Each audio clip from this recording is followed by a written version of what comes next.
안녕하세요. 오늘은 현대의학을 전공한 제가 마음 공부를 시작한 이유에 대해서 한번 말씀드려 볼까 합니다. 몇 년 전까지만 해도 저는 과학적으로 증명이 가능한 사실만을 신봉하며 살아왔습니다. 눈에 보이지 않는 마음에 대해서는 당연히 관심이 없었지요. 스스로가 만성 피로와 우울증에 시달리면서도 전혀 이것에 대해서 진지하게 생각하지 못했습니다. 다들 그렇게 사는 거지. 인생에 뭐 별다른 게 있겠어? 이렇게만 생각했죠. 특히 막 전문의를 따고 진료를 볼 때는 각종 의학적 검사와 명쾌한 진단, 약물 처방으로 좋아지는 환자들을 보면서 제가 배운 의학의 완벽함을 믿어 의심치 않았습니다. 그러나 세월이 흐르면서 환자들도 저와 함께 나이가 들어가는데 이제 약으로 잘 치료되지 않는 환자들이 속출하고 심지어 모든 검사에서 아무 이상이 없는데 환자는 몸이 아파서 응급실로 자꾸 실려오는 경우까지 만나게 됩니다. 개인적으로는 두 아들을 키우면서 아들의 사춘기 시절에 정말 지옥을 맛보았습니다. 마구 엇나가는 아들을 보면서 도대체 왜 이런 일이 나에게 일어났는지 알 수 없었고 최선을 다해서 좋다는 여러 가지 치료를 다 받아보았지만 아들은 좋아지지 않았습니다. 결국 아들은 학교도 그만두고 제가 더 이상 어찌할 수 없는 상황까지 가게 되었지요. 아마 자식이 학교를 안 다니는 부모님들이 계시다면 아실 겁니다. 교복 입고 등교하는 다른 집 아이들의 모습이 얼마나 부럽고 눈물 나는지요. 아들은 제 얼굴에 그늘이 들이우면 엄마는 내가 학교 그만둬서 슬퍼? 이렇게 묻곤 했습니다.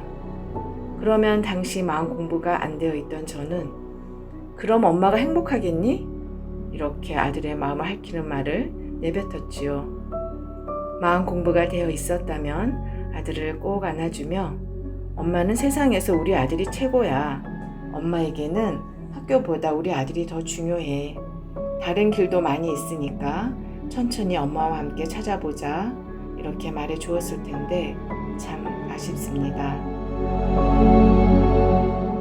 학교를 그만둔 아들은 해가 떠 있을 때는 자고 해가 지면 외출했다가 새벽에 돌아오는 생활을 시작했습니다. 그리고 새벽마다 아들은 택시비를 갚고 아파트 현관에서 기다려 달라고 전화를 했지요.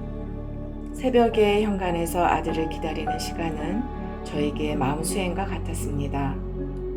그 당시 정신적, 신체적으로 매우 지쳐있는 상태였지만 그 시간만이 유일하게 깨어있는 아들을 볼 수 있었기에 소중히 생각했습니다.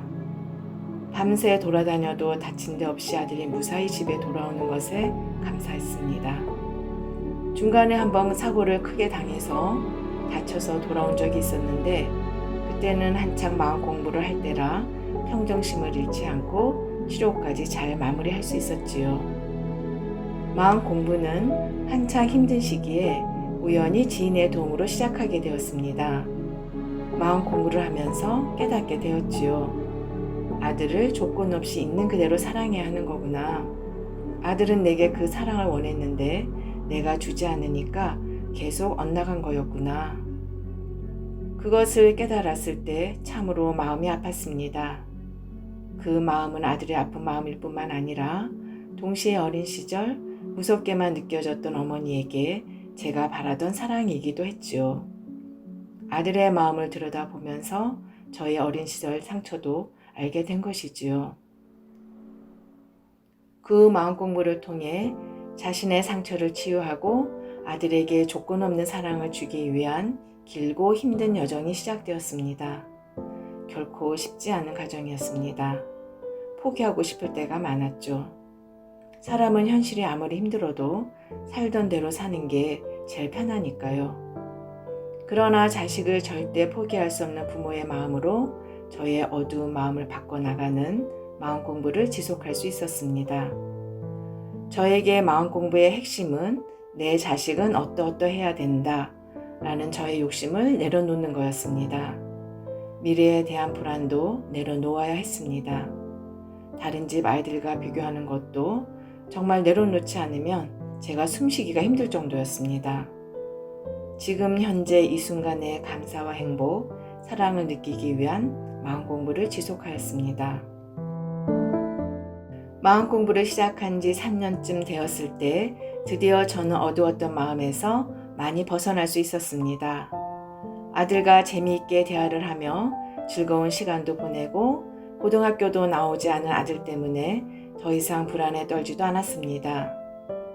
마음과 인생의 법칙을 이제는 알기에 절망과 두려움으로 제게 주어진 시간을 낭비하지 않을 수 있었습니다.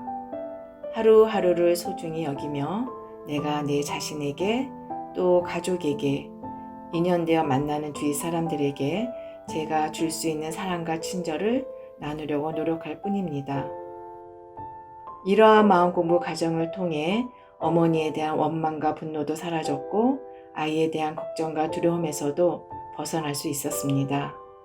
무엇보다 어린 시절부터 평생을 따라다니던 우울증과 만성피로 온몸의 통증에서 해방이 되었습니다. 우울증이 심할 때는 옆에서 웃고 있는 사람이 괜히 미워질 정도였는데 지금은 제 자신이 많이 웃는 사람이 되었습니다. 어떤 이유에서든 현실이 힘들다면 마음 공부를 꼭 하십시오. 왜냐하면 우리 인간은 누구나 마음을 가지고 있으며 마음이 내 몸과 현실을 만든다는 것은 진리의 법칙이기 때문입니다. 우리는 생을 마칠 때 이 세상에서 이루어 놓은 그 어느 것도 가져갈 수 없음을 잘 압니다. 평생 나라고 믿고 살아왔던 이 육체도 자연에게 돌려주고 떠나야 하지요. 오직 가져가는 것은 마음뿐입니다. 그래서 돌이켜보면 저에게 마음 공부를 알게 해주고 마음 공부를 하게 해준 아들이 저에게는 은인이고 스승입니다. 아들이 없었다면 저는 여전히 만성피로와 우울증에 시달리면서 의사라는 직업에 만족하며 근근히 살아가고 있었을 겁니다. 요즘은 유튜브에 마음 공부에 대한 좋은 영상들이 너무나 많습니다. 이렇게 누구나 쉽게 마음 공부를 접할 수 있는 시대는 이제까지 없었을 겁니다. 내가 마음 공부를 해서 마음이 편해지면 남편과 자식도 마음이 편해지고 내가 만나는 사람들도 나를 편안하게 여겨 좋은 인간관계를 맺게 됩니다. 그래서 우리 사회를 건강하고 밝게 만들기 위해서는 한 사람 한 사람의 마음 공부가 참으로 소중한 것이지요. 그래서 저도 여러분의 마음 공부를 응원드리기 위해 글을 쓰고 영상을 만듭니다. 함께 공부하고 건강과 행복을 찾아 나갈 수 있기를 기원합니다. 시청해 주셔서 감사합니다. 영상이 도움이 되셨다면 이 세상에도 작은 도움이 될 수 있도록 좋아요, 구독 부탁드립니다.